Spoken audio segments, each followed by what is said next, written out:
Now, what starts with the letter C? Cookie starts with C. Let's think of other things that starts with C. Who cares about the other things? C is for cookie. That's good enough for me. Can you tell me how to get to Sesame Street?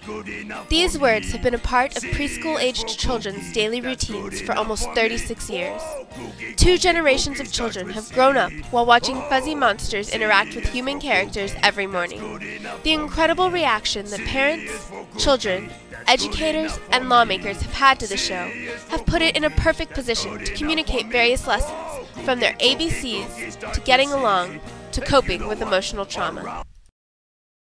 When Sesame Street was brainstormed in 1968, there was a dearth of good shows for 2 to 5-year-olds and virtually no decent educational ones.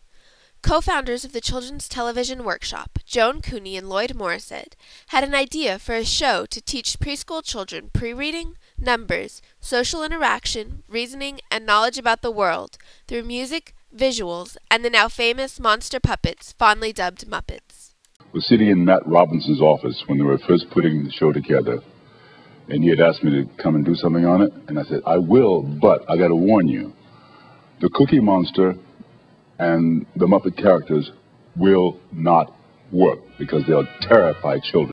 What did I know? On November 10th, 1969, the first episode of Sesame Street premiered and a children's television revolution began. Never seen a street like Sesame Street. Everything happens here. You're gonna love it. The show's creators collaborated with psychologists to find a format that would capture children's attentions long enough to get the educational message across. At that time, the show focused mainly on the educational aspect. However, as time progressed and the writers realized their influence over the preschool community, the show's aims have slowly shifted to focusing more on personal development.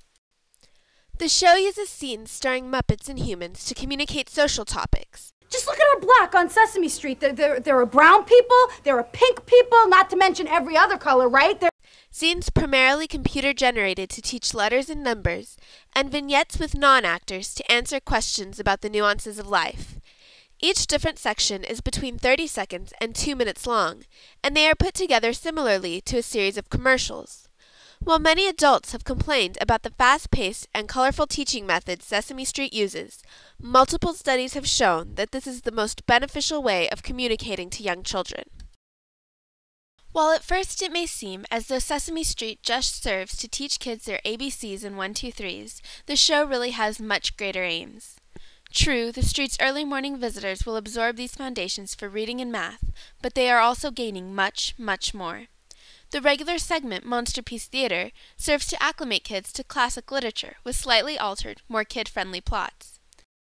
Secretary General of the United Nations, Kofi Annan, made an appearance on the show in 2002 to help the Muppets, and thus child viewers, learn to compromise by singing a song together.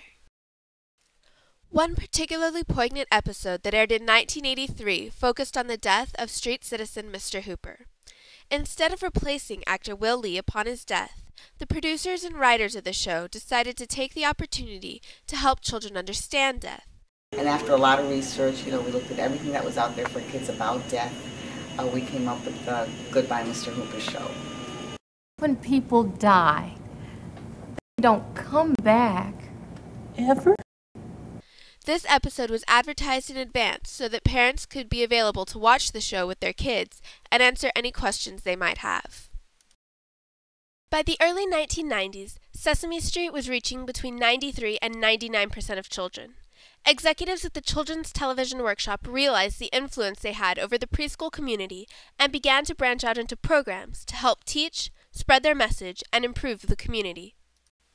For example, the city of Milwaukee, Wisconsin has created a program in which the Muppets are used to teach school children about smoke detectors and what to do in case of fire. In 2002, Elmo made a trip to Washington, D.C. to visit Congress and request $2 million to help preserve music programs through VH1's Save the Music campaign. With almost 40% of today's children at least overweight, Sesame Workshop founded Healthy Habits for Life in May 2004. The program uses Sesame characters featured in videos, books, and computer programs to teach preschoolers how to eat healthy and exercise daily, as well as teaching them to have positive attitudes towards their body type. In the past few weeks, Sesame Workshop has announced that they are putting the beloved Cookie Monster on a diet to try to teach kids the difference between sometimes foods and anytimes foods. Sesame Street holds a certain appeal for people of all ages. More adult-oriented parodies and guest stars help make the show more interesting for parents to watch with their children. The Beatles have appeared on the show, singing the song Let Her Be. Now in my hour of darkness, there's a sound I know will comfort me. It's the ba-ba-ba-ba-ba of Let Her Be. Let her be, let her be, let her be, let her be. Talk show host Rosie O'Donnell can often be seen collaborating with Elmo. Hillary Clinton, Ray Charles, Sheryl Crow, Ben Stiller, Maya Angelou, the Goo Goo Dolls, Patti LaBelle, Fran Drescher, Terrell Davis, NSYNC, Gloria Estefan, Spike Lee, and countless others have all spent time on the street. After almost 36 seasons of being broadcast in the U.S., Sesame Street has been sold to more than 180 countries. Some of these countries use the American show with voiceovers. Some replace certain segments with new ones more suited to their own culture, and some have versions of the show completely their own.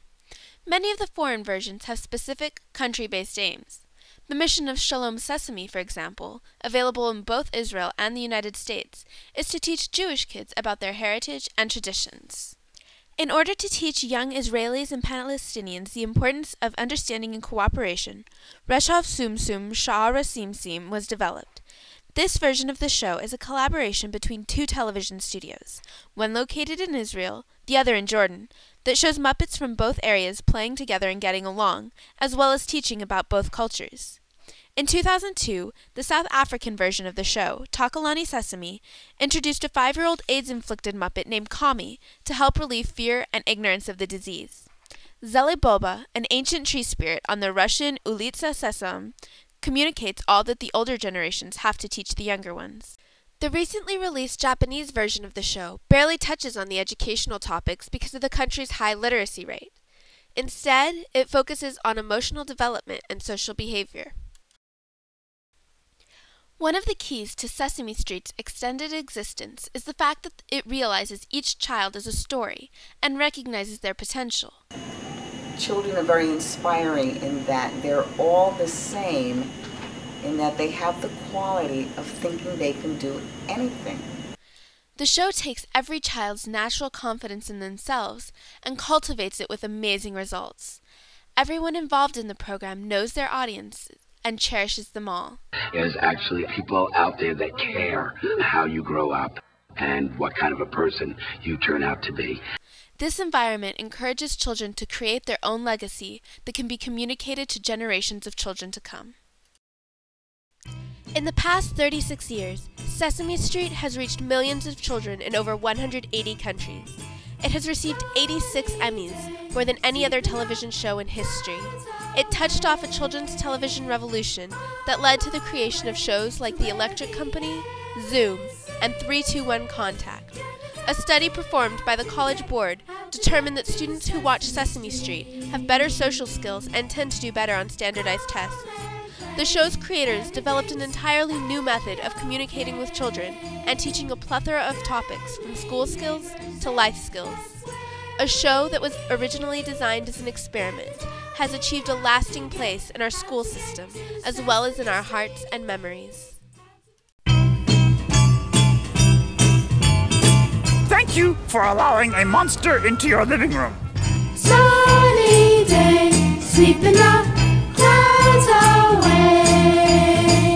On my way to where the air is sweet. Can you tell me how to get to Sesame Street?